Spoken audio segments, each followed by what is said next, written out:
Physical refining செய்யப்பட்ட SKM Poorna rice brand oil.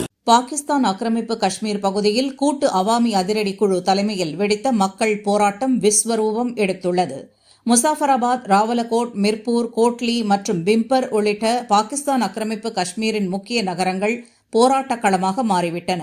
முழு அடைப்பு, மறியல், ஊர்வலம் என பிராந்தியமே உச்சகட்ட பதற்றத்தில் மூழ்கியுள்ளது. மோசமான நிர்வாகம், போதிய அரசியல் பிரதிநிதித்துவம் தராதது போன்ற காரணங்களை முன்வைத்துதான் போராட்டம் துவங்கியது. ஆனால் 30 பேரை பாகிஸ்தான் ராணுவம் கொடூரமாக சுட்டுக் கொன்றதை அடுத்து இது அரசுக்கு எதிரான நேரடி போராட்டமாக மாறியது.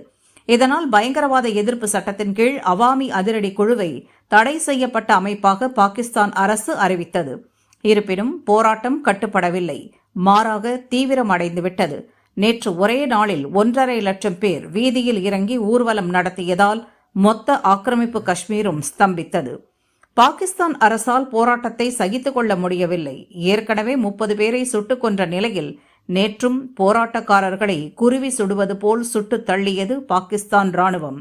அதாவது ராவலகோட் பகுதியில் 70,000 பேர் ஊர்வலம் சென்றனர். கூட்டத்தினர் மீது AK-47 ரக துப்பாக்கியால் பாகிஸ்தான் ராணுவம் சரமாரியாக சுட்டது. இதில் அப்பாவி மக்கள் 16 பேர் கொல்லப்பட்டனர், 37 பேர் காயமடைந்தனர்.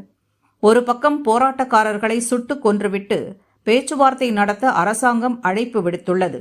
தங்கள் நிபந்தனைகளை ஏற்றால் மட்டுமே பேச்சுவார்த்தை என்று போராட்டக் குழுவினர் அதிரடி காட்டியுள்ளனர். அதன்படி அவாமி அதிரடி குழுவுக்கு தடை விதித்து அறிவிக்கப்பட்ட அரசாணையை உடனடியாக ரத்து செய்ய வேண்டும். போராட்டம் நடக்கும் பகுதிகளில் குவிந்த ராணுவத்தை உடனடியாக திரும்பப் பெற வேண்டும். கொல்லப்பட்ட போராட்டக்காரர்களின் உடல்களை உரிய மரியாதையுடன் அவர்களது குடும்பத்தினரிடம் ஒப்படைக்க வேண்டும். துப்பாக்கிச்சூடு மற்றும் தடியடியில் காயமடைந்து உயிருக்கு போராடி வருபவர்களுக்கு உயர்தர மருத்துவ சிகிச்சை அளிக்க வேண்டும் என்பது உட்பட பல நிபந்தனைகளை விதித்துள்ளனர். ஆக்கிரமிப்பு காஷ்மீரில் பதற்றம் நீடிக்கிறது.